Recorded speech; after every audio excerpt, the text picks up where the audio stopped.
एक समय की बात है कि विष्णु भगवान का विवाह लक्ष्मी जी के साथ निश्चित हो गया। विवाह की तैयारी होने लगी। सभी देवताओं को निमंत्रण भेजे गए, परंतु गणेश जी को निमंत्रण नहीं दिया गया। कारण जो भी रहा हो, अब भगवान विष्णु की बारात जाने का समय आ गया। सभी देवता अपनी पत्नियों के साथ विवाह समारोह में आए। उन सब ने देखा कि गणेश जी कहीं दिखाई नहीं दे रहे। तब वे आपस में चर्चा करने लगे कि क्या गणेश जी को नहीं न्योता दिया है या स्वयं गणेश जी आए नहीं। सभी को इस बात पर आश्चर्य होने लगा। तभी सबने विचार किया कि विष्णु भगवान से ही इसका कारण पूछा जाए। विष्णु भगवान से पूछने पर उन्होंने कहा कि हमने गणेश जी के पिता भोलेनाथ महादेव को न्योता भेजा है। यदि गणेश जी अपने पिता के साथ आना चाहते हो तो आ जाते, अलग से न्योता देने की कोई आवश्यकता भी नहीं थी। दूसरी बात यह है कि उनको 1.25 मन मूंग, 1.25 मन चावल, 1.25 मन घी और 1.25 मन लड्डू का भोजन दिन भर में चाहिए। यदि गणेश जी नहीं आएंगे तो कोई बात नहीं, दूसरे के घर जाकर इतना सारा खाना पीना अच्छा भी नहीं लगता। इतनी वार्ता कर ही रहे थे कि किसी एक ने सुझाव दिया, यदि गणेश जी आ भी जाएं तो उनको द्वारपाल बनाकर बैठा देंगे कि आप घर का ध्यान रखना।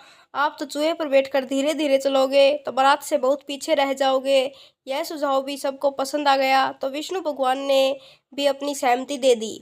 होना क्या था कि इतने में गणेश जी वहां आ पहुंचे और उन्हें समझा बुझाकर घर की रखवाली करने बिठा दिया।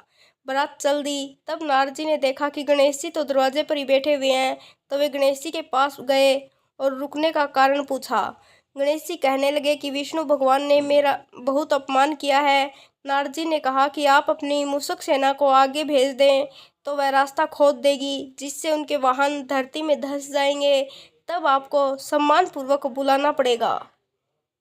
अब तो गणेश जी ने अपनी मूषक सेना जल्दी से आगे भेज दी और सेना ने जमीन पोली कर दी।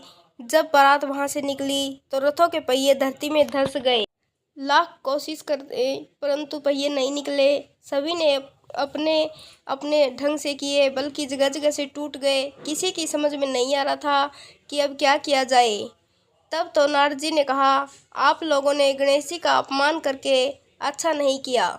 यदि उन्हें मनाकर लाया जाए तो आपका कार्य सिद्ध हो सकता है और यह संकट टल सकता है।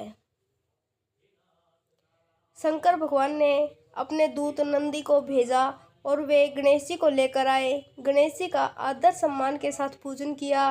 तब कहीं रथ के पहिए निकले।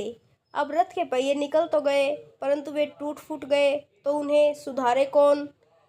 पास के खेत में खाती काम कर रहा था, उसे बुलाया गया। खाती अपना कार्य करने के पहले श्री गणेशाय नमः कहकर गणेश जी की वंदना मन ही मन करने लगा। देखते ही देखते खाती ने सभी पहियों को ठीक कर दिया।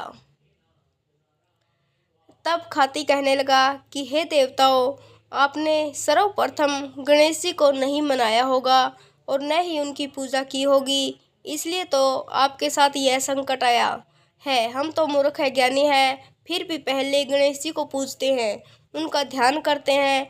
आप लोग तो देवतागण हैं, फिर भी आप गणेश जी को कैसे भूल गए।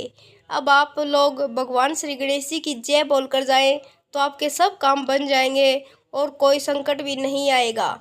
ऐसा कहते हुए बारात वहां से चल दी और भगवान विष्णु का लक्ष्मी जी के साथ विवाह संपन्न करा के सभी सकुशल घर लौट आए।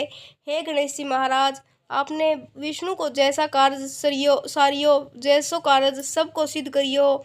बोलो गजानन भगवान की जय, बोलो गणेश जी भगवान की जय।